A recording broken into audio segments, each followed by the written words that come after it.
네, 안녕하세요. 오늘 좀 늦게 올리게 된 하반기 투자 전략을 말씀을 드리려고 해요. 아마 4, 5편까지 될 수도 있긴 한데, 좀 짧게 영상을 만들려고 하다 보니까, 그런 부분 좀 고려해 주셨으면 좋겠고, 뭐, 1, 2, 3편을 1, 2편을 보신 분은 그 종목들입니다. 그래서 이런 종목들이 있다라고 보여드리는 거고요. 그래서 이제 3편에서는 뭘 할 거냐, 이게 좀 궁금하실 것 같은데, 3편에서는 이미 조금 너무 늦게 해서 오르긴 했는데 바이오 업종에서는 1, 2, 3, 4, 5 한 다 6개? 셀트리온은 제약 헬스케어도 있기 때문에 이 부분에서 포함해서 그냥 한 대표적으로 한 6개 정도 된다고 생각하시면 될 것 같고, 그다음에 은행, 금융 쪽으로 이제 말씀을 드리려고 해요. 증권업이랑. 그래서 이 쪽으로 이제 짧게 최대한 빨리 진행을 해보도록 하죠. 왜 그 제약바이오, 많은 제약바이오들 중에서 왜 굳이 이 회사들을 꼽았냐라고 질문을 하실 건데, 제가 중장기적인 투자 전략으로서 세 가지를 놓고 얘기를 합니다. 첫 번째는 재무적으로 우량한 기업들, 그 다음에 실적을 내는 기업들, 두 번째 실적 내는 기업들, 세 번째 성장성 있는 기업들입니다. 그래서 이 세 가지가 저는 잘 맞아떨어지는 게 좋고, 물론 여기에 수급적인 부분이 들어가면 좋긴 하지만 수급적인 부분은 저희가 어떻게 예측할 수 있는 범위가 안 되거든요. 눈으로 확인할 수도 없고 데이터로도 잘 안 나오는 부분이 있어서, 그래서 좀 안정적으로 이제 긴 호흡으로 가져가자는 방법으로 말씀을 드리는 겁니다. 그래서 삼성바이오로직스를 저는 SK바이오사이언스랑 견줘도 괜찮다라고 말씀을 드리고 싶고, SK케미칼은 SK바이오사이언스의 모회사입니다. 그리고 제약과 뭐 화학도 같이 하고 있기 때문에 이런 부분이 저는 재무적으로 안정적이고, 뭐 사업 성장성이나 그다음에 진행 방향이 저는 다 괜찮다라고 보는 거죠. 그리고 셀트리온, SK바이오팜, 공통적으로 이 회사들은 대기업의 지원을 받고 있다라는 거죠. 적자가 나더라도 유지는 할 수 있지만 모기업이 지원을 해줘서 어, 이 부분에 재무적으로 공백이 있다고 하면 그걸 메꿀 수가 있고, 또 워낙 그 지원을 그만큼 하는 만큼 인력 확보나 이런 부분에 있어서 기술적으로 굉장히 저는 무리 없다라는 거죠. 코스닥에서 바이오가 한창 날뛸 때 대표적으로 이제 지금은 상패 대상인 신라젠, 뭐 티슈진, 코생, 티슈진 플러스 코생이죠. 그 다음에 뭐 HLB,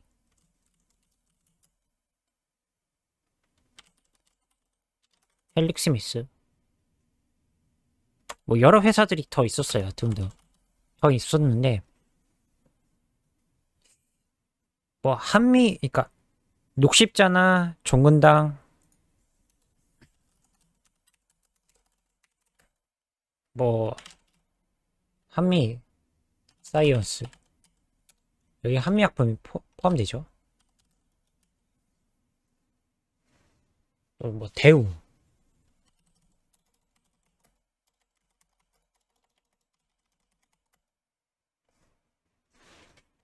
이런 기업들은 워낙 좀 매출이 나면서도 동시에 R&D를 하고 있는 회사들이기 때문에 뭐 재무적으로 안정적인 회사 이거죠. 근데 반면에 이런 좀 작은 제약사들은 성장성에 대한 초점에 모멘텀이 맞춰져 있어서 고밸류에이션을 때려 박아가면서 주가가 미친 듯이 올랐죠.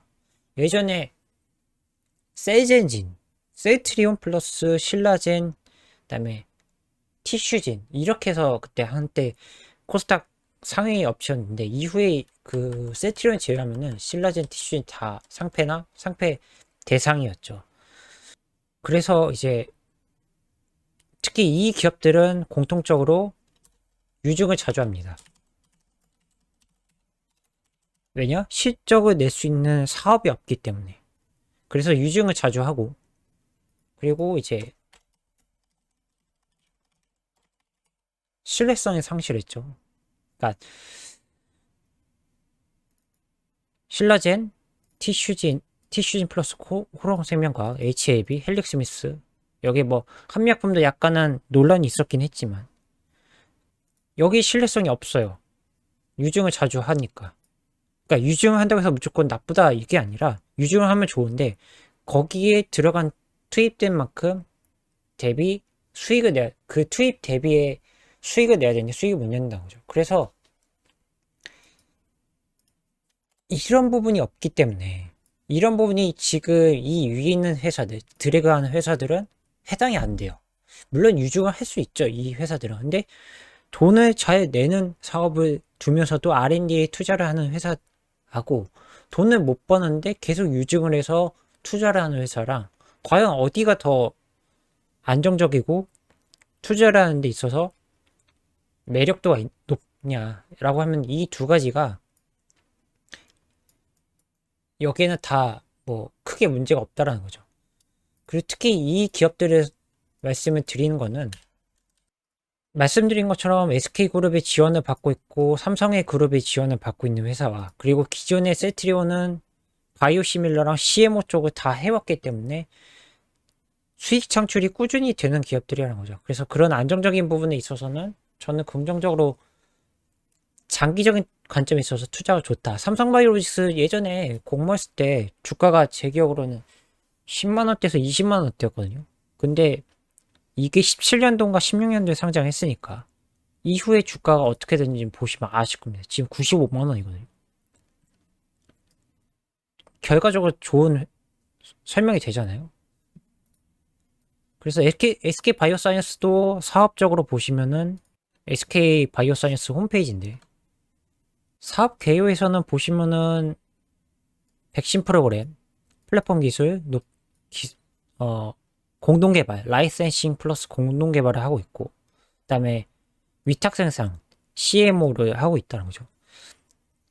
보시면 사업이 굉장히 안정적이고 수익을 잘 낼 수 있는 구조를 가지고 있다는 거예요.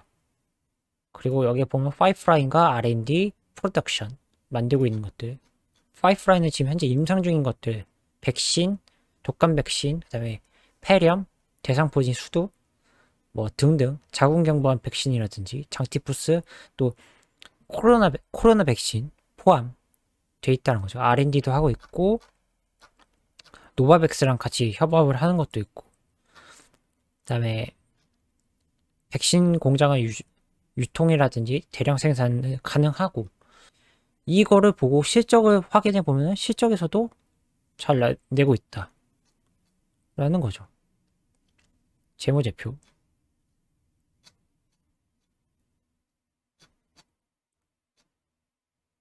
손익계산서 보시면 실적을 보여주고 있잖아요.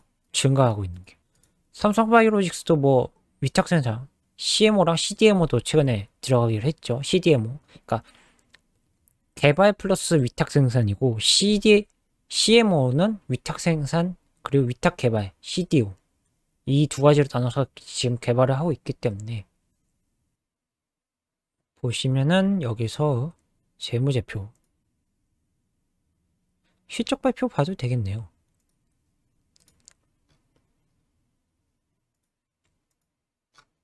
손익계산서를 보시면은 CMO 바이오시밀러 해서 올라가고 있죠.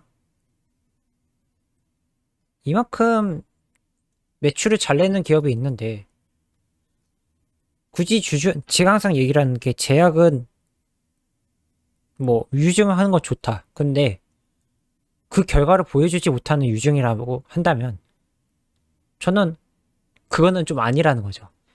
유증이 꼭 나쁘다는 게 아니라 유증이 결과를 보여줄 수 있는 그런 결과물이 되는 유증이라고 하면은 뭐 대표적으로 포스코 케미칼이 캐펙스 증설한다고 해서 유증을 하거나 하이브는 뭐 이타코이팅스 인수로 인한 하이브의 운영에 있어서 돈이 부족하기 때문에 유증을 하는 부분 또 에코프로비엠도 캐펙스 증설을 위한 유증을 한다는 건 그 말은 뭐냐면은 증설을 해서 수익 전환이 된다라는 거거든요.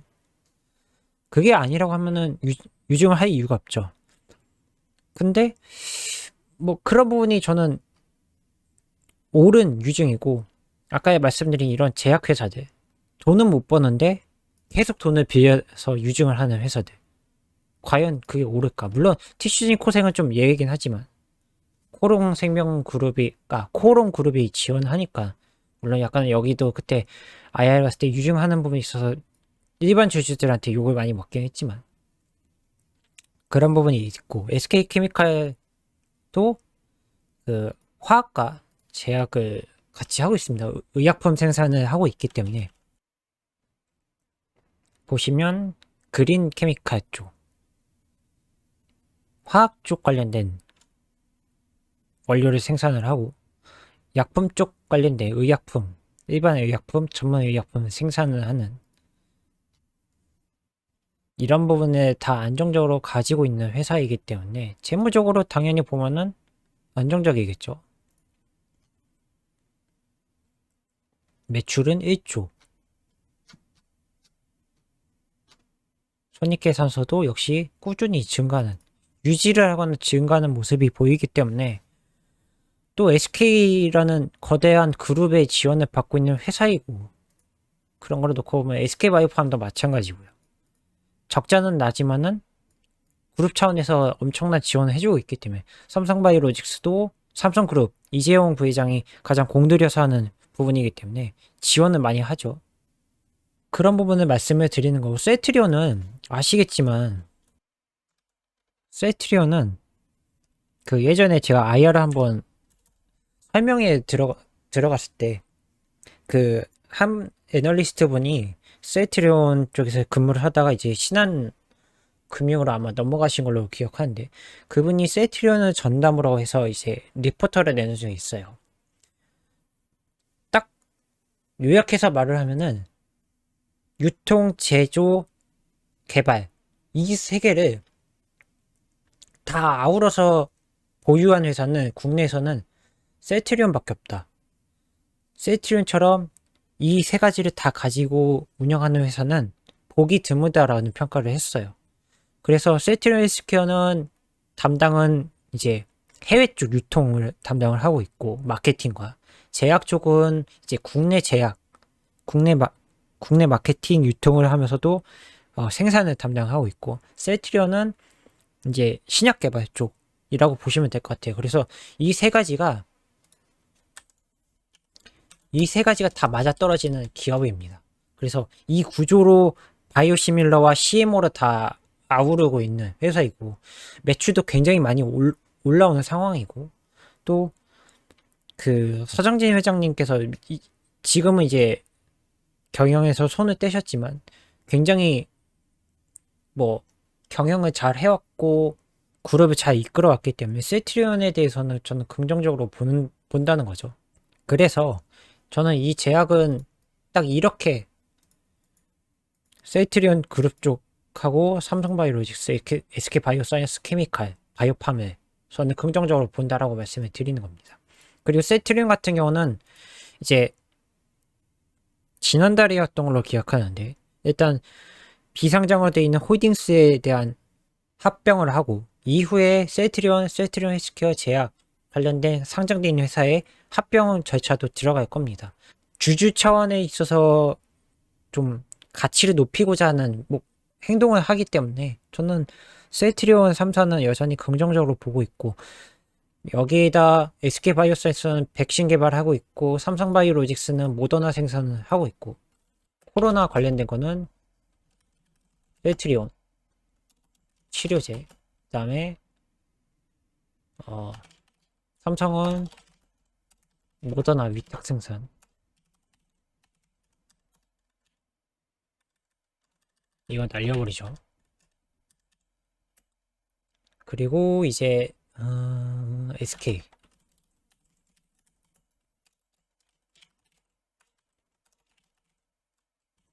위탁 생산, 백신 개발을 하고 있습니다. 그래서 이 부분도 있어요. 그러니까 치료제 같은 경우는 주사로 투약해서 치료하는 거, 경구용 치료제이긴 하지만 이제 흡입 치료제, 코로 흡입하는 치료제 개발 중이라고 합니다. 그런 부분도 있고, 삼성은 모더나 위탁 생산을 하고 있고, SK바이오사이언스는 위탁 생산 플러스에다가 백신 개발도 하고 있습니다.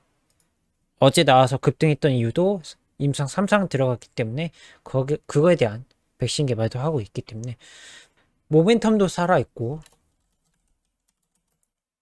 살아있고 재무 괜찮고 재무제표 괜찮고 그 다음에 유동성도 괜찮고 성장성도 있고 뭐 다 갖춰져 있어요. 이런 거를 보면은 뭐 크게 문제 없는 회사들이기 때문에 이런 회사들을 추천을 드렸던 거고, 안정적으로 장기적인 관점으로. 왜냐면 주가로, 그러니까 차트로 보면은 설명이 돼요. 왜 이런 회사를 추천했는지를 나중에 차트를 좀 이따 보여드릴 텐데 보시면은 이해가 되실 겁니다. 이런 부분에 있어서 이제 설명을 드리는 거고, 이제 은행 관련된 금융 이쪽을 말씀을 드리려고 합니다. 이제 은행 금융은 키워드는 하나입니다. 테이퍼링, 금리 상승. 이 두 가지예요. 금리 상승하는 부분이 있어서 저는 뭐 나쁘다라고 생각하지 않아요. 그 금리는 경기 거울이라는 표현이 있습니다. 금리를 낮추면요, 경기가 어렵다는 거예요. 그러니까 돈이 안 돌지 못한다는 거죠. 순환이 돼야 되는데 돈이 순환이 못 된다는 거는 소비가 줄어든다는 거는 생산도 줄어들겠죠. 수요와 공급의 법칙으로 놓고 보면. 그리고 금리를 높인다는 거는 경기가 좋기 때문에 그 중앙은행들이 직접적으로 관여를 안 해도 알아서 경기가 순환이 되고 돈이 풀려서 소비가 증진되고 그러면은 이제 생산이 늘어나고 그렇게 되면은 수출도 늘어나겠죠. 이 부분이 보시면은 지금 현재 금리 상승하려는 모습이 보이고 있고, 한국은행 같은 경우는 곧이어 올 하반기에 금리를 인상을 할 겁니다. 그리고 미국 같은 경우는 테이퍼링 이슈, 그러니까 돈을 슬슬 푸는 거를 줄이겠다는 거죠. 그리고 그렇게 되면 이제 달러가 올라가기 때문에 그런 부분이 작용을 한다는 거죠. 그래서 이 수혜는 은행이 전 수혜를 본다라고 생각하고, 금융주 같은 경우는 여기다 플러스로 이제 최근에 주식시장의 주식 거래도 많이 늘어나고 있기 때문에 또 워낙 기존에 쌓아둔 돈들이 많아요. 그래서 배당 정책도 늘어날 거고, 작년에부터는 배당을 못했기 때문에 올해 배당 정책을 늘릴 거고, 그래서 중간 배당을 했죠. 나쁘지 않다. 금리 상승이 은행한테는 굉장히 좋을 거고, 고정금리가 상승을 하면 시중금리 자연히 올라가게 될 겁니다. 그래서 이전에 풀었던 대출로 통한 이자 수수료도 굉장히 늘어날 거고, 그게 꼭 개인 주택 대출이라든지 이런 거 아니어도 기업 대출도 있기 때문에 포함해서 이런 부분이 있다라는 걸 말씀을 드리고, 키움증권이나 한국금융지주 같은 경우는 한국금융지주는 카뱅 상장 때문에 효과를 좀 받고, 키움증권은 지점이 없기 때문에 지점이 여의도에 하나 있는 본사 하나이고 매장 지점 그 운영을 별로 안 하기 때문에 비용이 좀 나가는 게 적겠죠. 그러다 보니까 뭐 실적도 괜찮고 안정적인 회사이기 때문에, 제가 아까 말씀드린 성장성은 없죠. 경기 민감주의이기 때문에 성장성은 없지만은 이제 안정적인 재무 구조와 실적 이런 것들을 저는 높이 평가를 하기 때문에 보수적인 접근이긴 합니다. 은행 같은 경우 배당에 대한 매력도가 있기 때문에 이런 세 가지를 놓고 저는 말씀을 드리는 거기 때문에 금융과 증권주는 이렇게 가져가면 좋지 않겠냐라고 말씀드리는 거죠. 여기에 뭐 신한지주도 넣으셔도 되고 최근에 상장한 카뱅도 있기 때문에 거기에 잘 조절해서 투자를 하시면 좋을 것 같습니다. 그래서 아까 전에 제가 말씀드린 제약들에 대한 설명을 잠깐 보고 이제 마치려고 하는데, 먼저 삼성바이오로직스를 보죠.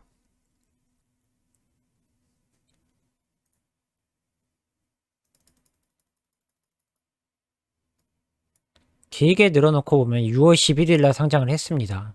이후에 주가가 보시면은 90만 원이 늘어났죠. 한번 오르고 꺾였지만 조정을 받고 나서 상승, 조정, 상승. 12만 5천 원 하던 이 종목이 지금은 98만 4천 원 하죠.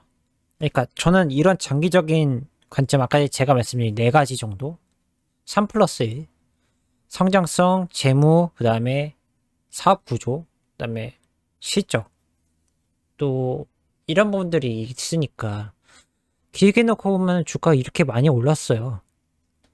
그리고 신약 개발이란 거는 단점이 돈이 많이 들어가요. 인력도 많이 들어갈 뿐더러 실적이 안 나는 거죠. 실적이 안 나는데 그냥 실적 날 거라는 그런 기대감, 모멘텀보다는 실적을 나면서도 사업이 안정적이고 꾸준히 성장하는 그런 기업이, 그런 구조를 가지고 있는 회사, 제약에서는 그런 회사를 좋다라고 말씀을 드리는 겁니다. 그래서 삼성바이오로직스는 여전히 저는 좋다라고 말씀을 드리는 거고, 그거를 이제 지금 이 차트로 보면 결과가 나오고 있지 않습니까? 그래서 삼성바이오로직스 재무도 보시면 꾸준히 증가하는 모습이에요. 영업이익도 순이익도 증가하는 모습이고, 작년에는 폭발을 했죠. 그래서 저는 삼성바이오로직스, 그 다음에 이거와 비슷한 SK바이오사이언스, 실적도 탄탄하고 EPS, 순이익, 영업이익 다 좋습니다. 그리고 주가도 많이 올랐죠. 상장 이후에, 올해 상장 이후 주가가 좀 빠졌지만 차임이, 그러니까 약간은 가지고 있는 게 유통 물량이 나올 수 있는 경우가 있기 때문에 이후에 주가가 쉬었다가 올랐죠. 아까 전에 제가 보여드린 카톡에서도 6월 17일 정도 이때쯤에 추천을 했었는데, 주가 이후에 만약에 이때 샀으면 주가 엄청 뛰었겠죠. 장기적인 접근을 놓고 보면은 신고가 쓰고 있고, 이런 부분. 그 다음에 SK바이오사이언스와 SK케미칼, 모회사인 SK케미칼, 주가가 좀 많이 쉬었긴 했죠. 근데 6월 17일 날도 역시 이때쯤 놓고 설명을 했으면은 뭐 주가 좀 빠졌지만 주가 다시 오르는 모습 긍정적으로 보고 있다라는 거, 장기적인 관점을 놓고 말씀을 드리는 겁니다. 뭐 늘려도 주가 많이 올라왔어요. 이렇게 기던 게 10만원대 기던 게 지금 30만원까지 뛰는 모습을 보여주죠. 물론 뭐 장기적으로 계속 들고 간다는 것도 좋은 거지만은 목표 이상의 수익을 냈으면 차익 실현도 괜찮습니다. 그런 부분이 있어서 뭐 그거는 각자의 판단에서 알아서 하시면 되는 부분이고, SK바이오팜도 마찬가지로 물론 초기에 성장에 대한 기대감으로 많이 뛰었지만 이후에 주가가 좀 빠졌죠. 어, 의무 확약이 끝나서 물량이 떨어져 나오는 것도 있다 보니까 주가가 좀 많이 빠졌고 눌려있긴 한데, 그런 부분에 있어서 저는 뭐 말씀드린 것처럼 재무적으로 지원을 받고 있고 실적은 못 내고 있지만 그룹의 지원을 받고 있고 성장성이 있고, 이 두 가지는 해당이 돼요. 그리고 유증을 안 하지 않습니까? 유증 안 하고 그룹의 지원을 받고 있는, 전폭적인 지원을 받고 있는 부분이 있기 때문에 저는 SK바이오팜 긍정적으로 보고 있다. 중소제약사보다는 오히려 차라리 대형 신약 개발하는 회사가 더 낫다라고 말씀을 드리는 겁니다. 그리고 셀트리온도 보시면은 주가가 많이 올랐죠. 물론 20년도에는 코로나 때문에 빠지긴 했지만 치료제 개발로 인한 주가가 많이 올랐고 조정을 받고 빠지고 있고, 여기 보시면 예전에도 30만원 넘게 갔었던 기업이고, 꽤 상장한 지가 된 회사이기 때문에 이후에 주가가 뭐 5만 원, 6만 원 하던 게 지금 30만 원 넘게 가죠. 그래서 뭐 그 말은 뭐냐면 실적도 괜찮다라는 얘기가 된다는 거죠. 그래서 셀트리온 실적을 보시면은 17년도 기준으로 해서 9천억, 거의 1조에 가까운 매출을 올리고 있습니다. 이후에도 1조 8천억 매출을 올리고 있고, 영업이익 순이익도 탑으로 굉장히 좋죠. 안정적으로. 그래서 셀트리온과 셀트리온 제약, 셀트리온 헬스케어. 저는 제약보다 헬스케어 쪽으로 더 추천을 하긴 하는데, 셀트리온 헬스케어까지 보시면은 주가는 다 괜찮다. 헬스케어, 셀트리온 제약도. 그래서 제약은 이렇게 저는 추천을 드리고요. 그 다음에 KB금융 주가 워낙 잘 올라갔죠. 신한지주 역시 신한지주도 마찬가지로 하나금융지주. 금리에 대한 상승의 기대감이 여전히 살아있고 또 모멘텀도 살아있는 회사이고, 한국금융지주도 마찬가지로 많이 올라갔고, 그 다음에 키움 주권도 역시 살아있다 라고 말씀을 드리는 거죠. 그래서 은행 금융은 금리 모멘텀이 살아있고 또 실적도 좋고 배당에 대한 매력도, 이 세 가지를 보시면 될 것 같아요. 성장성은 제외하고 경기 민감주이기 때문에 이 세 가지를 키워드를 잡고 접근해서 좀 장기적인 관점으로, 중장기적인 관점으로 보시면 될 것 같고, 제약 같은 경우는 뭐 말씀드린 성장성과 사업 실적, 그다음에 재무적 안정성, 그룹의 지원을 잘 받고 있다는 점, 이런 것들을 생각을 하면은 그 회사들은 중장기적으로 들고 가시면서 뭐 다른 일을 하셔도 됩니다. 가장 힘들어하는 부분이 트레이딩 개념으로 접근하시면은 100% 힘들어요. 뭐 직장 일을 하시면서도 장이 열려 있는 시간에 주식을 못 하시잖아요. 그런 부분이 있어서 그냥 사놓고 내년까지 기다린다는 생각으로 중장기적인 관점으로 가져간다고 하면은 그런 모멘텀으로 접근을 해서 보시는 게 좋지, 단기적인 접근을 하시면은 절대 수익을 못 난다고 저는 말씀을 드립니다. 그래서 그런 부분을 좀 놓고 말씀을 드리는 거고, 그런 컨셉으로 접근을 해서 주식 투자를 하시는 게 저는 더 좋지 않겠냐라고 말씀을 드리는 겁니다. 오늘은 일단 여기까지 3편은 제가 마무리 짓고 4편에서는 이제 반도체 관련된 OLED 디스플레이 쪽을 설명을 드리려고 합니다. 제 채널 좋아요랑 컨텐츠 좋아요랑 그 다음에 구독을 한 번씩 눌러주시면 감사하겠고요. 저는 4편으로 다시 찾아뵙도록 하겠습니다. 감사합니다.